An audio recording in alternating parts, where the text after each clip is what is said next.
Assalamualaikum warahmatullahi wabarakatuh. Kami dari kelompok 4 metodologi penelitian akan membahas bab 3 dan bab 4 dari buku Uma Sekaran. Kelompok kami beranggota 3 orang, yaitu Ahmad Jufri, Muhammad Fadlan Siddiq, dan Kaharudin.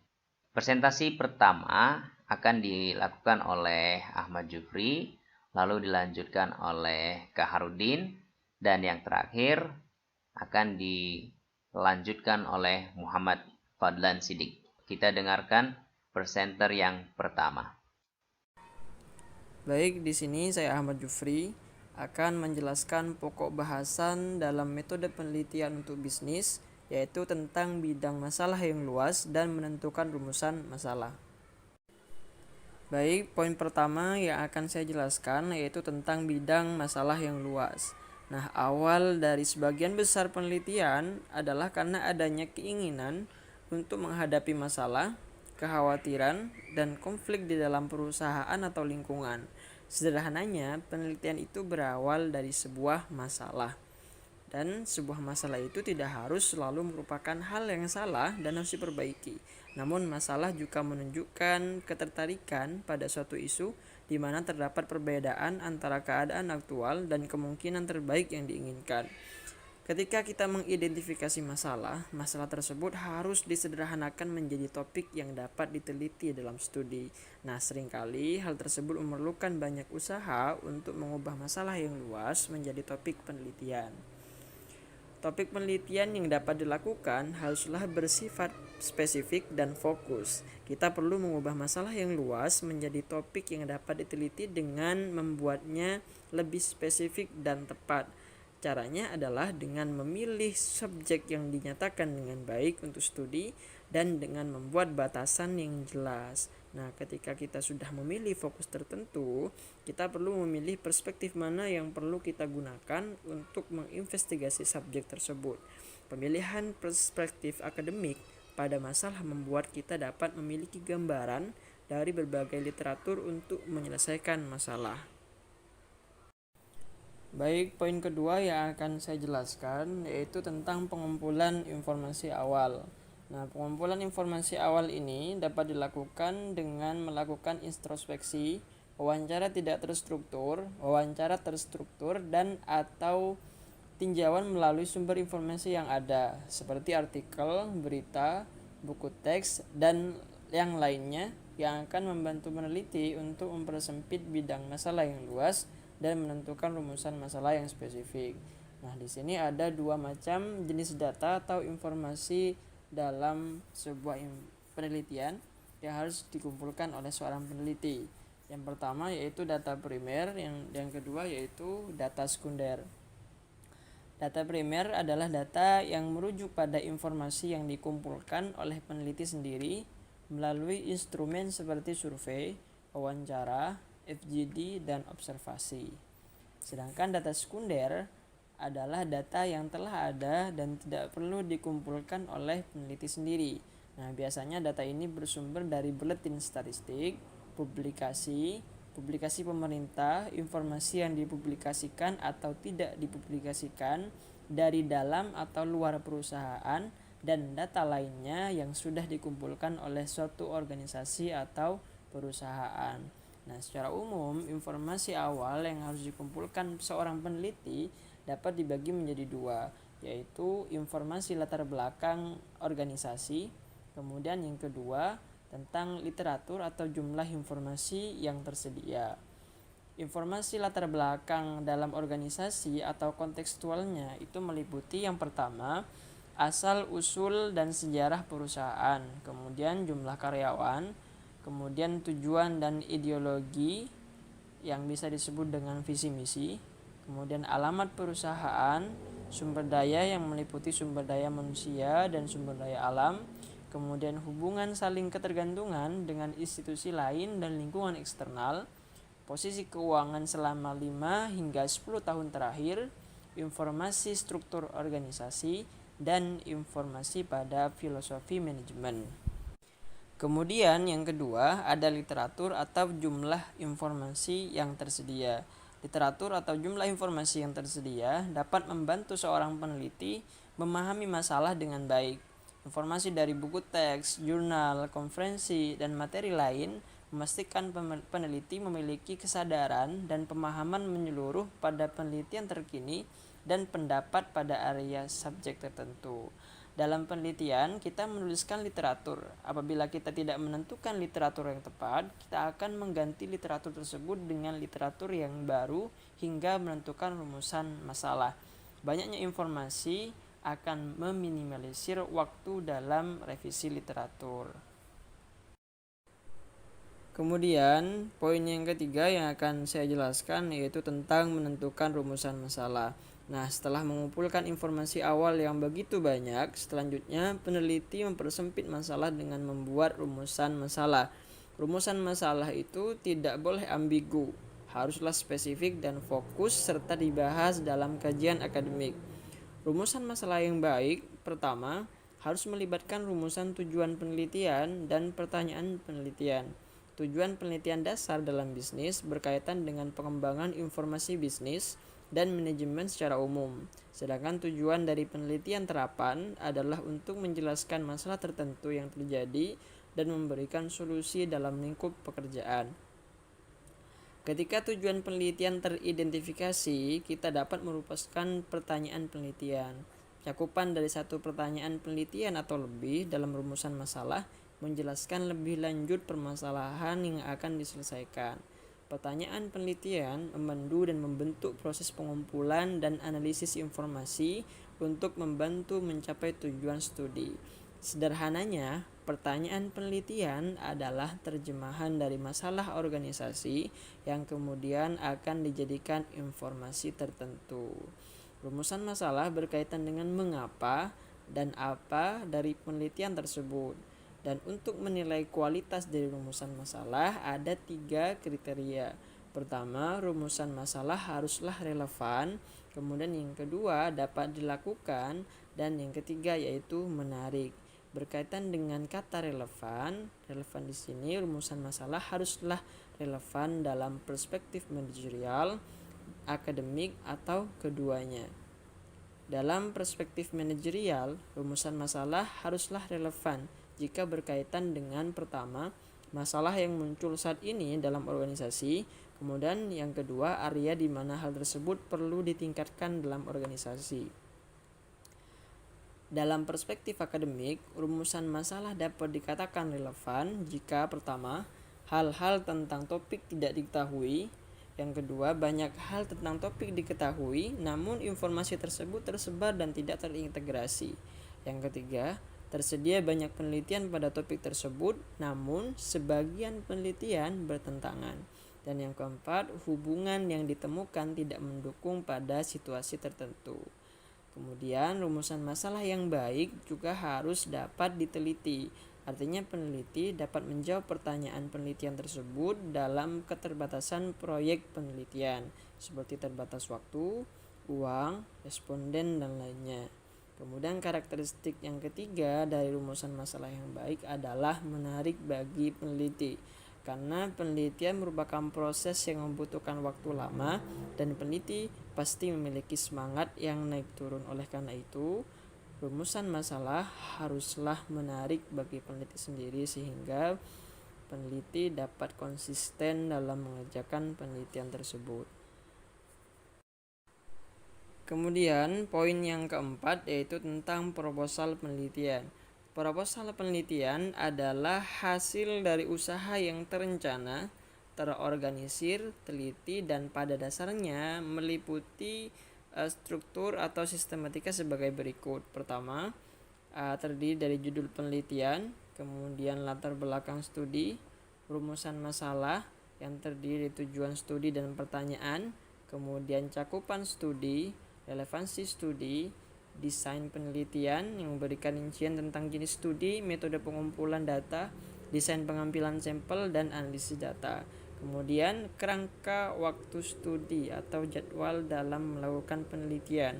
Yang terakhir yaitu anggaran yang merinci biaya dengan keterangan poin yang spesifik. Baik, poin yang kelima yaitu tentang implikasi manajerial.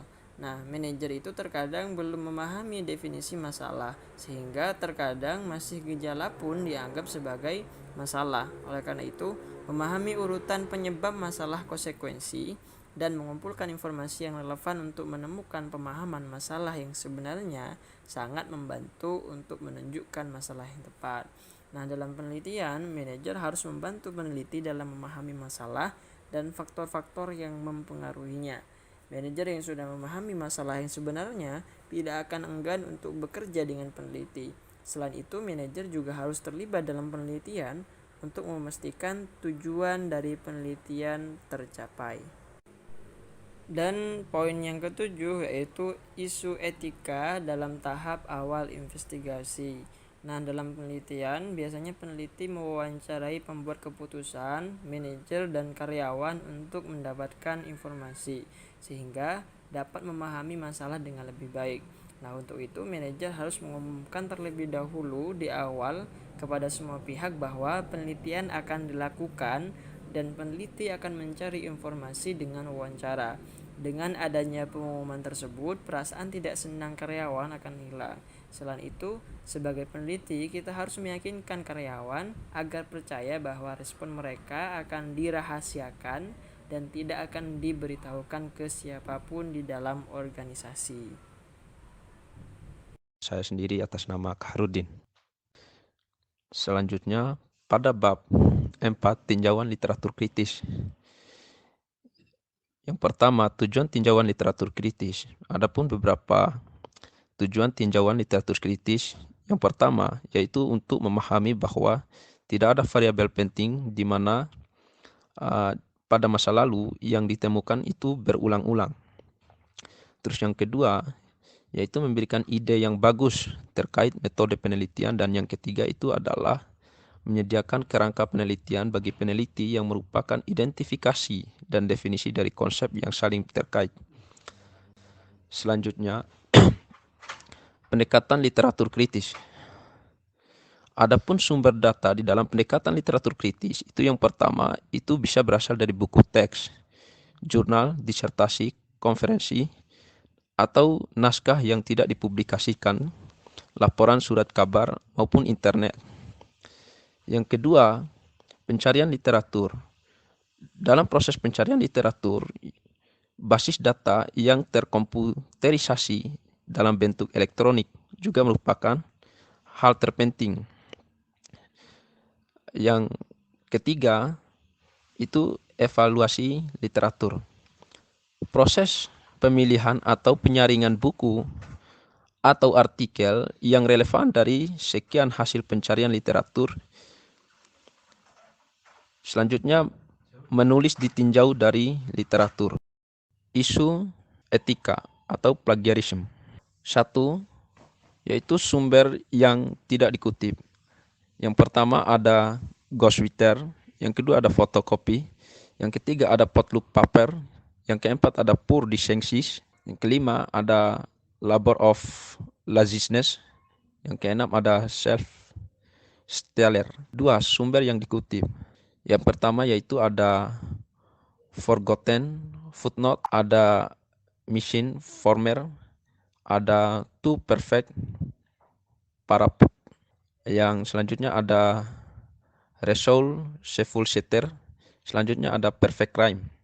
Barangkali mungkin demikian untuk saya pada bab 3. Selanjutnya akan diteruskan oleh Saudara Fadlan. Demikian. Assalamualaikum warahmatullahi wabarakatuh. Saya Muhammad Fadlan Sidik. Di sini di slide 12 saya akan bahas sumber online penelitian bisnis. Database online. Database itu berisi data mentah yang disimpan dalam berbagai cara. Database terkomputerisasi yang dapat dibeli adalah data statistik, data keuangan, teks, dan sejenisnya. Tautan jaringan atau link jaringan komputer memungkinkan kita saling berbagi database semacam ini, yang mana data-data seperti ini itu diupdate secara teratur. Sebagian besar perpustakaan universitas itu punya database yang terkomputerisasi yang berkaitan dengan informasi bisnis yang dapat dengan mudah diakses. Beberapa database yang berguna untuk riset bisnis tercantum seperti contoh di bawah ini.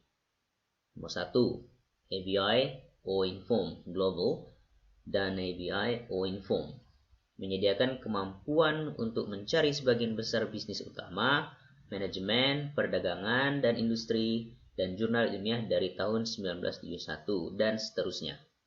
Pencarian informasi dapat dilakukan dengan memasukkan nama pengarang, judul terbitan berkala, judul artikel, atau nama perusahaan. Teks lengkap dari jurnal dan majalah bisnis juga tersedia dalam CD-ROM dan layanan elektronik. Yang kedua adalah Business Periodicals Index atau disingkat BPI. Menyediakan indeks majalah bisnis dan manajemen dan tersedia secara online dan dalam CD-ROM. Yang ketiga, eCollate adalah indeks komprehensif artikel jurnal, buku, resensi buku, artikel, volume kolektif, kertas kerja, dan disertasi.